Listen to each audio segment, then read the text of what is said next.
G'day guys! Today I want to share some really valuable advice that I received when I first started out in the Warhammer 40k tournament scene that really helped me get more enjoyment out of tournaments and also develop as a player and become much more powerful and competent on the tabletop. So this is really practical advice that you can implement immediately that is really going to dramatically change the way that you experience competitive Warhammer 40k tournaments. So with that being said, let's get into the video. I hope you enjoy it.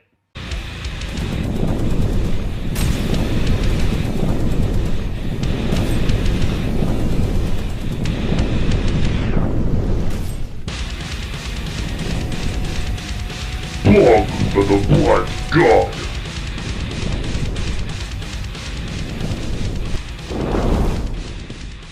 G'day guys, so I'm going to hit you with a nice quick one today, talking a little bit about some practical advice for player development. This is something that was said to me when I first sort of started hitting the tournament scene, and not only did it help me grow massively as a player, but it also just made the tournament experience much more enjoyable. So I want to share that with you guys because 40k is blowing up right now. Tournaments are getting bigger and bigger, and it's much more accessible for new players. And we've also got a new edition about to pop off, which is going to bring in a ton more players as well. So I wanted to sort of share some practical advice that newer players were going to really appreciate and will help them on their journey. But it's also going to be massively helpful for even more experienced players who may not have thought about approaching the tournament scene in this way. And basically the idea of today's video is just talking about this sort of mental approach that you have to tournaments and things like rankings and placings at events. And basically what I'm going to pitch is that often what you'll do is you'll look at your placings at a tournament where you end at the end of the event, and you might say it's a 100-player event. You might come 60th, and you'll think, oh, that's pretty bad, like that's below halfway, and you'll feel bad about that, right? You'll feel like, I'm no good at this game, it's too hard, it's too complex, I'm clearly not cut up for it, right? And then you'll go to another event and you'll come 50th, right? And you'll feel the same way. You'll be like, ugh, I'm so bad. How is there 50 people in this room that just did better than me? And then you'll go again and you'll come like 48th. And at that stage, you might get discouraged. You might feel like, well, I'm just not able to cut into the top. I keep going, 2 wins, 3 losses, or 3 wins, 2 losses at, say, a 5-round event. And you might get discouraged and disheartened. But what I'm here to sort of propose is that the approach that you should adopt is just to always aim up. Don't ever set your expectations on a podium. Don't ever set your expectations on like a top 10 finish or anything like that. Always just set your expectations to do slightly better than you did previously. Always aim up, but not at the top. And if you do that, compare yourself to yourself, you'll find it much more enjoyable, and you'll actually facilitate a lot of growth.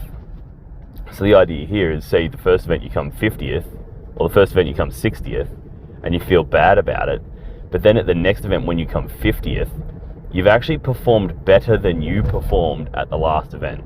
So that's a successful tournament. You should instead, you might not have hit the podium, you might not have come top 10 or top 20, but you've done better than you did previously. And then you focus on that and you go, fuck yeah, last time I came 60th, this time I came 50th, that's sick. And then the next one you come 48th, and you're like, okay, so it's not a massive improvement, but it is an improvement. And these incremental small improvements is what gets you to the podium. You start off, most people when they enter the game, they haven't played it before, they're not experienced, they haven't attended tournaments before, so they're not used to versing players of that caliber. You're going to perform poor. And the thing about 40k is if there's 100 players at an event, 50 of them have to get in the bottom 50. That's just the maths, it's an unavoidable. So even if every single person at an event was equally skilled, 50 of them are still going to come in the bottom 50. So just because you're in the bottom 50, that doesn't necessarily mean that you're any worse at the game than the people at the top.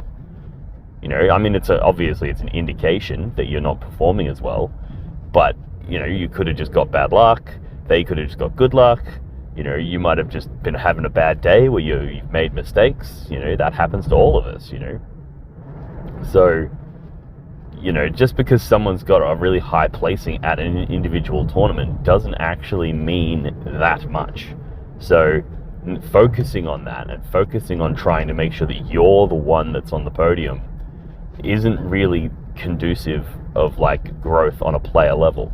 What you need to do is just try to do better than you did previously. And one of the reasons why this is so powerful is because it's the fairest possible of all systems, where you're only comparing yourself to yourself. And that's the only thing that you can do that's actually fair. You can't compare yourself to other players because they haven't had your experiences. They don't have your, you know, your temperament. They don't have your, you know, like resources, whether that be financial or even just time. Like time is such a valuable resource, and if you don't have the time, you're not going to be able to afford to spend time on like researching lists and playing practice games and all of these things. So that, you know, comparing yourself to somebody else is almost never fair, because there's always they're going to have some advantage on you. Maybe they don't work, you know, and then of course they're going to smash it. They're going to spend all day every day studying lists and, you know, playing practice games and doing all this stuff. So comparing yourself to that person is not fair. You shouldn't expect to perform at the same level as somebody who's able to put in that much work. Whereas you can compare yourself to yourself, you know, because you have literally shared every experience. You have the same amount of time to spend on things as you do. So comparing yourself to yourself is the absolute gold standard that I think every player should adopt. And then when you do that, all you need to do is outperform your previous self. So at one tournament, as long as the next tournament you place higher than you did in the previous tournament, you can consider that a success. And then you can consider things like a massive success if you make big jumps. You know, if you go from 50th and then the next event you place 24th, you're like, oof, that's a big jump. And then you can look at that and you can go, okay, well, what did I do differently at this tournament that I didn't do at previous tournaments? And compare, when you're comparing yourself to yourself, that will facilitate growth. Whereas if you look at other people and go, well, what did they do to get that high? You know, like there is value in doing that. Looking, you know, analyzing other people's lists, talking to them about their, you know, how they approach the game and understanding their thought processes. You can learn an absolute shit ton doing that. But you need to also be introspective and go, okay, well, what did I do differently? Did I have a like really big lunch? You know, did that help? Or did I skip lunch? Did that help? So for me personally, I noticed that when I go to a tournament, if I have a big lunch, I'll almost always lose the next round. And you could call this superstition, you could call this whatever. Like, I mean, it's 40k, it's a dice game. We're all a little bit superstitious at some point. But for me, what I realized was that if I have a big lunch, I'm really sluggish in the next game. It really, like, whereas if I don't have lunch, I'm really alert. I'm really fucking like hyper-focused in that next game. So I found that skipping lunch at tournaments was and then I have a big dinner, but skipping lunch at tournaments was a huge boost for me. And I basically identified this as a pattern because I was looking and comparing to my own results. I was looking at the tournaments I do well at and the tournaments I do bad at, and trying to identify if there was anything there. You know, was there anything about that was, you know, forming a pattern? So that introspection and looking at yourself and then just trying to outperform yourself is the perfect method for player development. And you just basically, and the theory goes, is if you're able to successfully outperform yourself at every event, well then it'll only be a matter of time before you are on that podium. Because eventually, like, if you come 50th and the next event you come 49th and then you come 48th and then you come 47th, like, you keep outperforming yourself, eventually you end on first place, you know, because that's just the way it works. So focusing on that and sort of setting that as your priority, as opposed to saying I want to aim for the podium, because the problem with aiming for a podium or a first place finish is there's a lot of problems with that. One of them is that it can be disheartening because it's obviously very difficult to do. Like if there's 100 players at the event, only one of them gets to stand on that first place trophy. Only one gets that. And then generally there's only a second and a third. Some events do fourth and fifth depending on how big they are, but generally speaking there's first, second, third. That's the podium.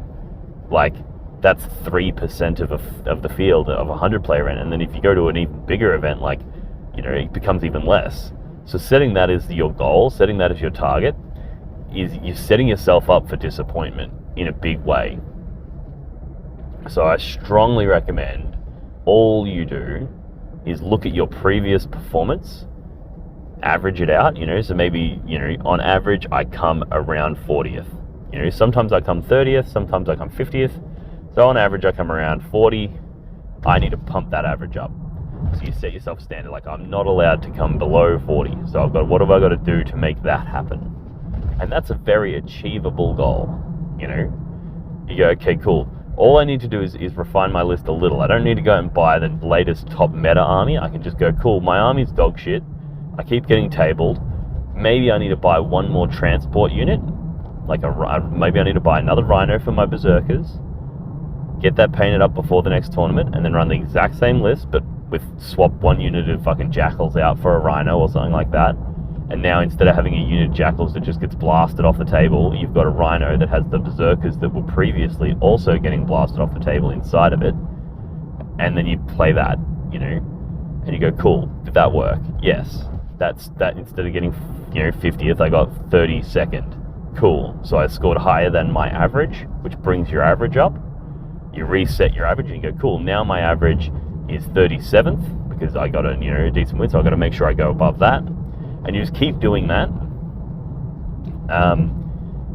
making those incremental changes as you go, and then you'll find that you'll end up doing very well. And that's, it's the challenge to this perspective, I guess, to put the shoe on the other foot, is that if you don't have a lot of tournaments, incremental change can be a problem, right? If you don't have a tournament every month, like I do here in Melbourne, some places have them more frequently, other places have them less. But if you don't have access to a tournament a month, or maybe you don't have the time, you can't attend a tournament a month, that's fine. You just need to, you can either accept that your growth won't be very fast. It'll still happen. You still will get better at the game over time. But if you're only able to attend a tournament once every 6 months, then you just have to accept that you're not going to grow very fast, and you need to try to get as many practice games in. And then what you can do is you can apply this same method, the same mentality to your practice games. All you do is you go, cool, the last time I played against that faction, what score did I get? Okay, out of 100 points I got a 78 battle points and I lost. So this time I want to make sure that I get a mid-80s battle points. So I want to try and get more victory points in that game, and I want to try to slow my opponent down a bit better so that maybe I get the win. But my priority here is to make sure that I score higher. I want to just do better than I did last time. And that mentality you can apply to practice games. I've got one of my mates is I've got a few mates from the Australian 40k team for the World Team Championships. A few of the players on that I'm really close with. But one of them lives nearby, so we play often. And he almost always smashes me. He almost always beats me because he's a fucking absolute rock star of a player. But basically what I do is I just try to do a little better every time, And it's gotten to the point now where I probably beat him 1 in 4, maybe 1 in 3. So he still pretty convincingly beats me most of the time. But because I just kept playing him and kept just trying to do better into him, that has helped me refine. Whereas if you verse somebody 10 times and they beat you all 10 times, there's a temptation to just stop versing that person. There's a temptation to just be like, I can't beat them and I feel bad. Whereas if you do focus on whether or not you're getting better each time, every time I play him I was getting better. I was making the game closer, and that felt good, even though it was a loss. That's the beautiful thing, is even when you're losing, you actually feel better about the loss. You feel good about yourself for losing. And that's such a powerful motivational tool, because there's not, like, people don't like doing the things that make them feel bad. But the thing is you can choose what makes you feel bad. You can go, you know what, losing doesn't make me feel bad, just performing like shit makes me feel bad. And then you define performing like shit as performing worse than you normally perform. That's the definition of shit performance, right? It's not performing worse than, you know, some random on the internet that's known for winning tournaments. Like, of course you're going to perform worse than that person, you know? So you can't compare yourself to other people. You have to compare yourself to yourself. It's fair. And then as long as you perform better than you did previously, that's a good performance. So yeah, I just wanted to sort of share that with you guys, because I see a lot of people get down in the dumps at tournaments when they don't do well. And a lot of people get disheartened and disenfranchised. And then I'm super passionate about, you know, growing the tournament scene and helping people get as much enjoyment and you know, excitement out of 40k as possible. And I think tournaments are an integral part of that. Yeah, you can play casual games, you can play, you know, with your mates in the garage or whatever, and that's a ton of fun, right? But some of the most fun, exciting and silly games I've played have been garage games. But some of the most rewarding games that I've played have been tournament games. You know, those games where you're pushed, you're tested, and you pass the test. That's so fucking rewarding. And yeah, I just wanted to sort of share that with you guys so that I can sort of hopefully help you on your journey to getting those really rewarding games where you feel good, you walk away feeling good about yourself because you're improving, you're growing, and that's an amazingly strong, you know, powerful feeling. So yeah, we'll wrap the video up here. Thanks for tuning in. As always, please feel free to go over and subscribe to my Patreon. We've got a ripper little community over there where we got a Discord server where we all talk lists, and I provide coaching and advice, and I sort of help people out in there. You can also show your support for the channel by picking up a t-shirt, picking up, you know, objective markers. We've got new battle mats coming out soon. We've got dice coming out sooner. It'll be Patreon exclusives. So there's plenty of ways that you can show your support for the channel, and all of it is very much appreciated, and it helps me put out content with the frequency that I do, and it also helps me improve the quality of that content. Like, I've got new lighting now. I'm working on getting a new camera. I'm just doing some bit of research here and there to figure out which camera is the best camera for what I want. So we got lots of different things going on, and I very much appreciate all of this support. You guys are absolute legends. And yeah, thanks for tuning in, guys. I'll see you in the next one. Cheers.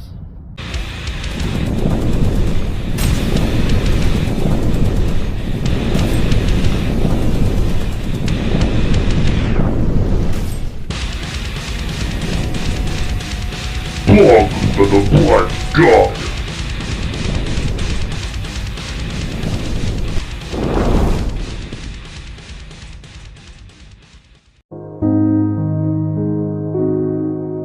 The Warhammer community suffers from some of the most prohibitively expensive essentials in the world, especially Australian content creators.